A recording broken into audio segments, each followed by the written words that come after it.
Hello everybody, Paul here. I did a short video earlier. It was a TikTok video. Anytime the videos are a minute and a half or less, they're for TikTok. But then when I turn the camera sideways like I'm doing now, they're for YouTube. Not many people are watching. TikTok, they're watching it. That I think 100 and some thousand views in the last 12 hours on TikTok on 3 videos. But YouTube, I'm just going to put it out there for you guys, like 20 some people, whatever. But I'm more focused on TikTok because I seem to get a lot more exposure. But it's not about getting views. I want views so we can help people. But it's about carrying a message, on social media because the deaths and the overdoses, they've gone too far. It's just gone too far, man. Somebody's got to do something. If everybody did their part, we'd be okay. I'm trying to do my part, that's all.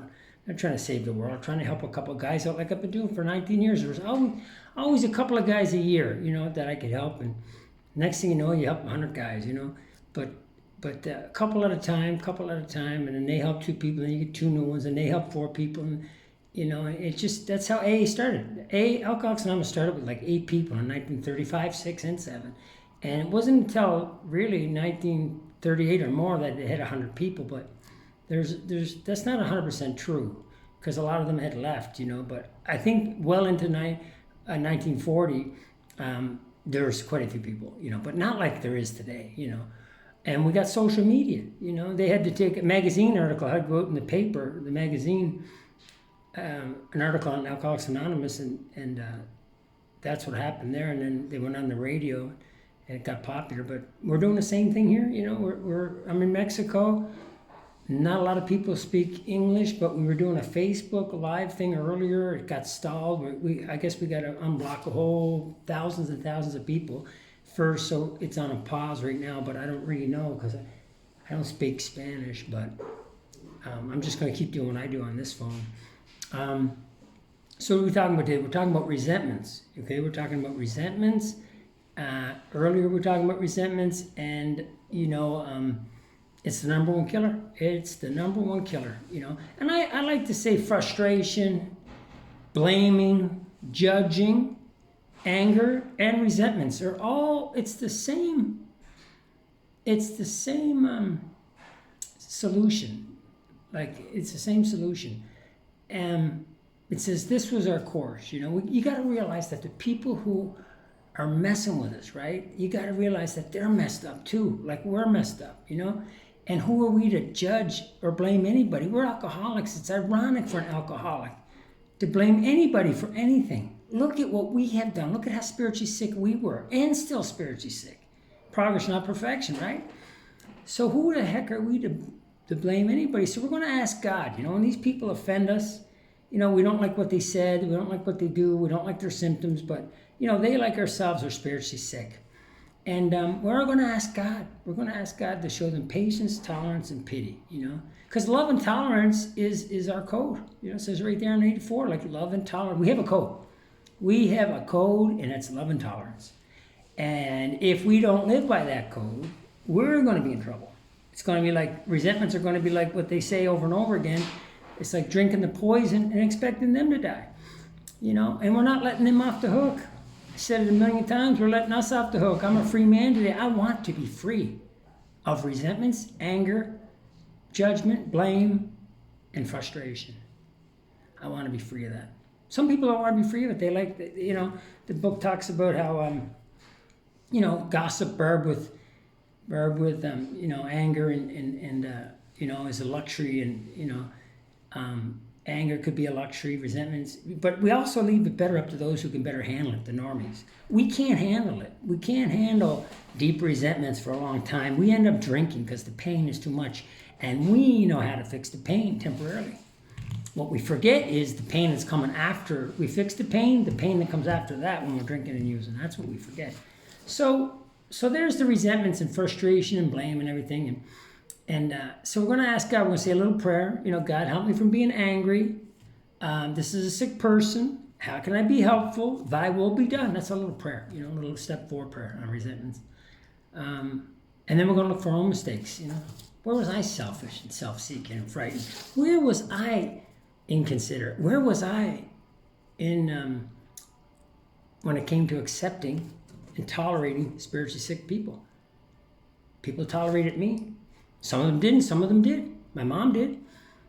So who are we not to tolerate another spiritually sick person? We should look at them like a person with cancer, you know. But it's tough. It's tough because of their symptoms, because they struck a nerve. They hurt our ego. They hurt our ego.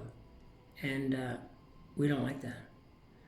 They said something to us, you know, struck a nerve, hurt our feelings, right? It happens to me all the time. Gotta look at them as sick. Gotta look at them sick. You gotta look at the truth. The truth is they are spiritually sick. The truth is we're spiritually sick. And we're trying to get better. And thank God we got a program. Because if it wasn't for these guys back in 1938, we might not have no program. I wouldn't even be alive to have a resentment. I would have been dead 15 years ago. I'm happy I can get a resentment today, and I'm very happy that I got a solution to that resentment. So yeah, we look at our own mistakes, man. Write that stuff down. We can't write their mistakes down because it's their mistakes. We can't do anything about it. But I'm a free man today. I'm a free man today. I can do something about me, right? I can be more patient and tolerant and accepting of people's spiritual diseases, which is everything: fear, resentment, self-pity, right? Inconsideration, 7 deadly sins, sloth, lust, pride. So, you know, we can do so. Judgment. Now, we talked about judgment a lot before, and, you know, there's a guy one time, he says, if you didn't, you would have no problems at all if you got rid of judgment. You wouldn't drink, your life would be great, you'd never be in guilt because you would never judge the past. You'd never be in future fear. You'd never be in fear because you're not judging the future. Anytime I'm afraid, I'm judging the future, and I don't know what's going to happen to me, but whatever it is going to be bad. That's a lie. And in the past, if I didn't judge the past on what I did, or what you did, I wouldn't be resentful, and I wouldn't be in shame or guilt or remorse, you know? So what am I getting at here? I'm getting at maybe ask God to remove judgment. If you're really sincere and ask God to stop judging the future, the weather, the past, you, him, them, a country, a president, just stop judging and you're going to just coast through life, man. No resentments, no fear, no shame, no guilt, no frustration. Frustration can come from right now judgment. I can go to Starbucks right now and judge the girl behind the counter because she's taking too long to get my coffee. That's in the now judgment. What happens? I get frustrated. I don't know where that girl came from. Maybe she was taught to go slow. I have no idea. But poor me, I'm in self-pity again.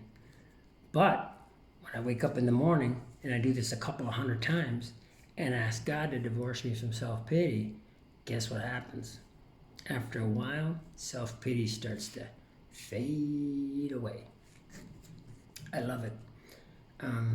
I catch myself a lot now, and I go, man, didn't you just pray this morning to ask God to remove that? And you know, you got to cooperate with God, man.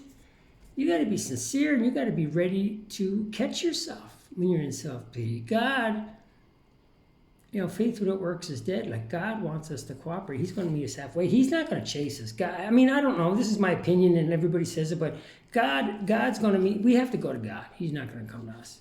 If he wanted us all to be sober, I mean, he does want us to be sober, but if he could get all of us sober, because we got self-will run riot, and he gave us that as a gift or a curse, depends on how you look at it.